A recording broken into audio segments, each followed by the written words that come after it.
Bonjour! Dans cette capsule, on va faire les thèmes sur l'habitat et la population, donc le thème 30 et puis ensuite le thème 28. C'est des erreurs de mise en page pour les numéros de thème. Désolée. Alors, l'habitat, c'est tout simplement le lieu où une espèce va trouver les conditions nécessaires à sa survie. Donc, on parle de se nourrir, de se protéger, de se reproduire, etc. Et comme vous voyez dans les images, les habitats sont assez vastes. Il y a plusieurs espèces qui peuvent habiter dans chacune de ces images-là. Alors, plusieurs espèces, c'est possible qu'ils se partagent leur habitat. Quand on va décrire l'habitat, on va le décrire selon deux facteurs. Okay? Le premier, c'est le facteur biotique. Et le deuxième, on peut décrire l'habitat selon les facteurs abiotiques. Si on décompose les mots biotique et abiotique, on a bio ici. Bio, ça veut dire vie. Et abio, le A, ça veut dire le contraire. Donc, biotique, c'est un facteur vivant.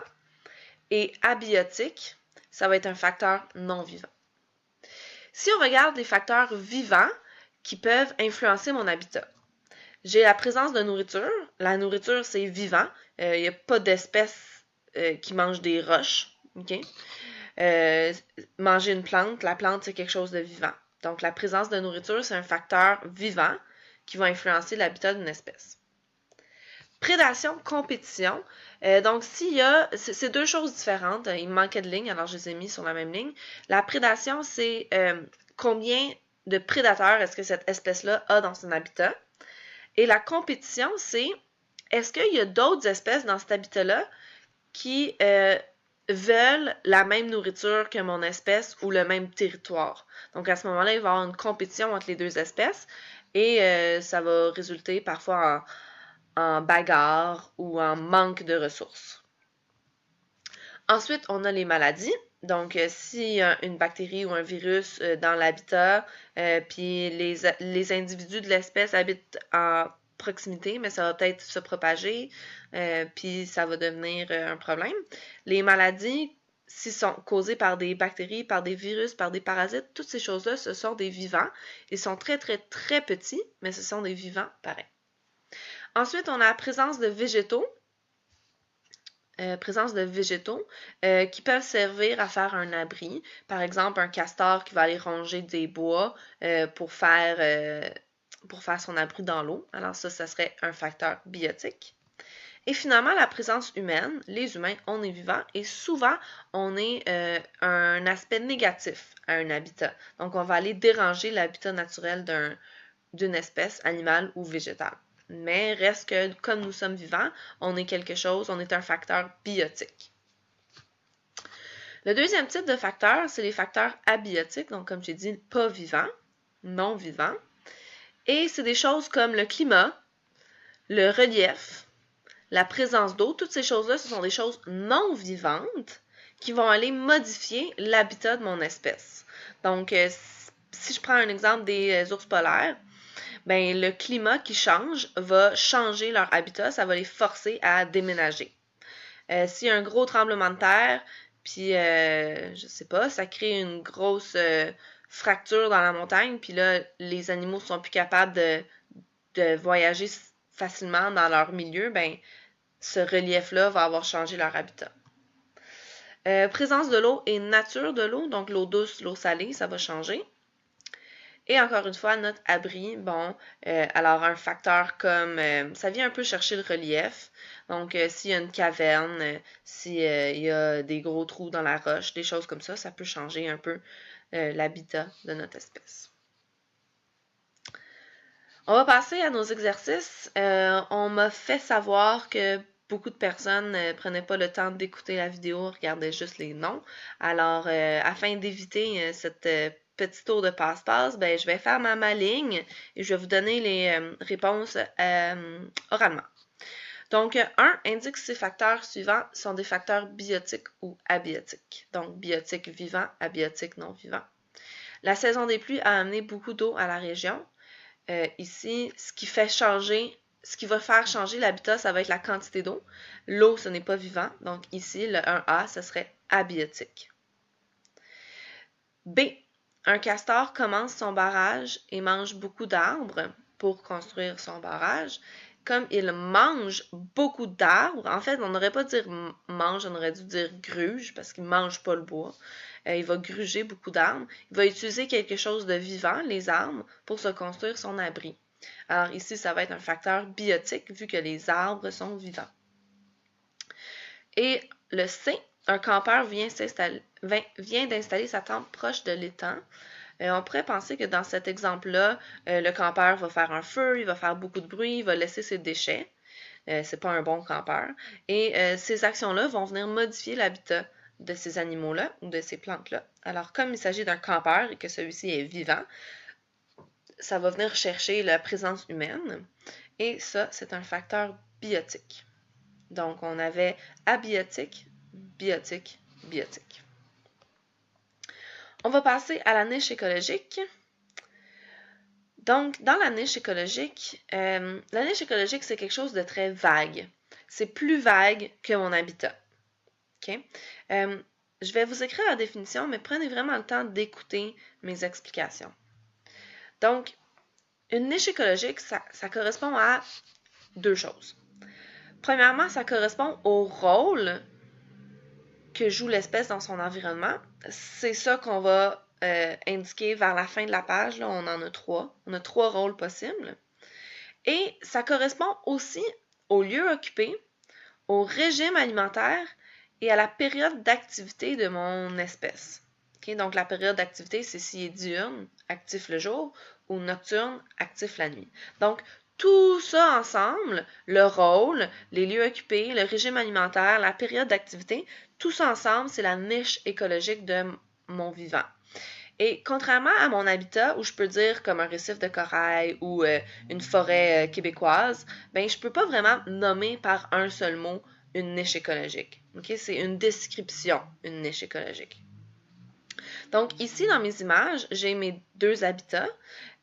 Alors, j'ai mon récif de corail, mais pour chaque espèce de poisson, par exemple, ils vont avoir des niches écologiques différentes parce qu'ils vont manger des choses différentes, ils vont habiter dans des endroits différents du corail, ils vont peut-être être actifs dans des moments différents. Il y a des poissons qui sont diurnes, d'autres espèces qui sont nocturnes. Alors, oui, ils vont avoir le même habitat, mais ils n'auront pas la même niche écologique. C'est très important de connaître la différence.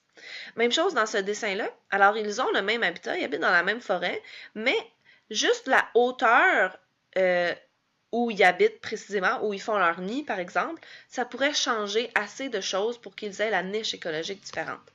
Par exemple, un oiseau ici, on peut voir par son bec que c'est un chasseur. Et donc, lui, il ne va pas avoir le même régime alimentaire que ces oiseaux-là qui habitent proche du sol pour pouvoir aller chercher les graines facilement. OK? Donc, ils n'ont pas la même niche écologique. Il est impossible que deux espèces différentes aient exactement la même niche écologique parce que les espèces seraient en compétition pour tous leurs besoins vitaux. Donc, si deux espèces ont exactement la même niche, ça veut dire qu'ils ont exactement le même rôle, exactement le même régime alimentaire, exactement les mêmes lieux occupés. Ils ne pourraient pas vivre les deux comme ça parce que, à un moment donné, les ressources manqueraient. Donc, vu qu'ils utiliseraient exactement toute la même chose, ben, ils seraient en compétition, puis éventuellement, une espèce mourrait alors que l'autre survivrait. OK? Cependant, deux espèces qui ont le même habitat mais pas le même rythme journalier pourraient cohabiter parce que à ce moment-là, ils iraient subvenir à leurs besoins à des moments différents. Puis il n'y aurait probablement pas le même régime alimentaire à cause de ça. Donc, comme je vous ai dit tout à l'heure, on a dans notre niche écologique le rôle de mon vivant. Et il y a trois rôles: les producteurs, les consommateurs et les décomposeurs. On va regarder tranquillement chacun d'eux. Donc, mon producteur, le mot le dit, c'est quelque chose qui va produire. Donc, les producteurs, c'est un être vivant capable de produire lui-même sa propre nourriture, énergie, si on veut. Les plantes, c'est les seuls vivants qui sont capables de produire leur propre énergie grâce à la photosynthèse. On se rappelle de la photosynthèse, cette belle équation-là. Alors, pour avoir de la photosynthèse, les plantes absorbent le CO2, l'eau et la lumière et vont rejeter du sucre et de l'oxygène. Et le sucre qu'ils rejettent, la plante le réutilise comme énergie, comme nourriture. Donc, la plante a produit sa propre nourriture qu'elle va elle-même utiliser pour grandir. Okay? Donc, c'est pour ça qu'on dit qu'elle est productrice. Les plantes sont des producteurs, sont capables de produire leur propre énergie. Ensuite, on a les consommateurs. Les consommateurs, il y a 3 types différents. Donc, en général, un consommateur, c'est un être vivant qui se nourrit d'autres êtres vivants. Et là, écoutez bien mes explications. Vous pourrez l'écrire en faisant pause, là, je pense. Donc, dans l'espace ici, j'ai dessiné mes 3 espèces. Parce qu'on a 3 types de consommateurs. On a notre premier ordre de consommateurs qui, eux, mangent des producteurs, des plantes, on se rappelle. Donc, mon lapin ici, lui, il mange des plantes. Alors, c'est un consommateur de premier ordre. Consommateurs de deuxième ordre, c'est des consommateurs qui mangent des herbivores. Mon lynx, s'il mange mon lapin, il est un consommateur de deuxième ordre parce qu'il a mangé un vivant herbivore. Et finalement, mon consommateur de troisième ordre, par exemple mon loup, qui a mangé mon lynx, on dit qu'il est troisième ordre parce que lui, il mange des carnivores. Donc, le loup a mangé le lynx qui, lui, était carnivore. OK? Maintenant, il y en a une catégorie un peu à l'extérieur de ces 3-là qui serait l'omnivore. Donc, un humain qui mange à la fois de la viande et des plantes serait considéré comme un omnivore. Finalement, on a nos décomposeurs. Et nos décomposeurs sont très importants parce qu'ils sont des recycleurs, en quelque sorte. C'est eux qui vont aller puiser leur énergie dans les vivants qui sont morts. Ils vont aller prendre leur énergie là-dedans, ils vont transformer les carcasses de morts en éléments non vivants comme de la terre. Donc, c'est des êtres vivants qui se nourrissent d'organismes morts. Les champignons sont des décomposeurs. C'est les décomposeurs les plus connus. OK? Voilà. Dernier petit exercice. Alors, faites pause encore une fois et quand vous serez prêt, vous pourrez écouter les réponses. Donc, le 1A, il s'agit d'un consommateur de premier ordre. Le 1B, omnivore. 1C, décomposeur. 1D, producteur. Numéro 2, 2A, un érable. 2B, un lapin. 2C, un lynx. 2D, un loup. Et 2E, un champignon. 3. Moi, ce que j'ai écrit, ça peut varier aussi. Dans le fond, on se demande, le faucon et la chouette partagent souvent le même territoire de chasse. Cependant, la chouette est plus active la nuit, tandis que le faucon préfère chasser le jour. Ces deux animaux partagent-ils la même niche écologique? Pourquoi? Alors, la réponse est non, parce qu'ils n'ont pas le même rythme journalier. La chouette est active la nuit, tandis que le faucon est actif le jour.